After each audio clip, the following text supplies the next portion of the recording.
நேற்று இரவு நம்முடைய மாண்புமிகு முதலமைச்சர் ஐயா ஸ்டாலின் அவர்களுக்கு தூக்கம் வரவில்லை போல. அதனாலதான் காலையில முதல் வேளையில செய்தியாளர்களை சந்தித்து பேசிய பாஜக முன்னாள் மாநில தலைவர் அண்ணாமலை, அதிமுகவுடன் பாஜக கூட்டணி குறித்து பேசிய முதல்வர் ஸ்டாலினை தாக்கி விமர்சனம் செய்து பதிலடி கொடுத்துள்ளார்.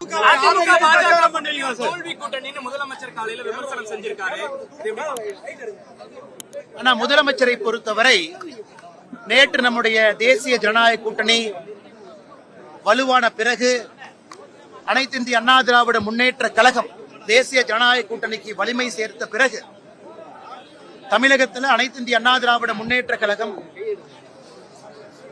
தேசியத்தில் நம்முடைய பாரத பிரதமர் நரேந்திர மோடி அவர்கள் 2026 சட்டமன்ற தேர்தல் அண்ணன் எடப்பாடி பழனிசாமி அவர்கள் தலைமையில் தேசிய ஜனநாயக கூட்டணி இதை சந்திக்க இருக்கிறது.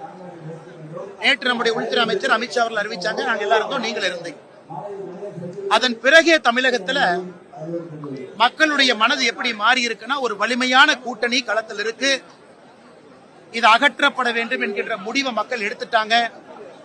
நேற்று இரவு நம்முடைய மாண்புமிகு முதலமைச்சர் ஐயா ஸ்டாலின் அவர்களுக்கு தூக்கம் வரவில்லை போல.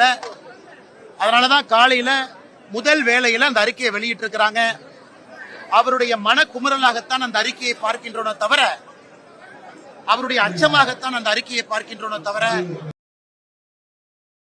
செய்திகளை உள்ளது உள்ளபடி தெரிந்து கொள்ள ரெஃப்ளெக்ட் நியூஸை சப்ஸ்கிரைப் பண்ணுங்க.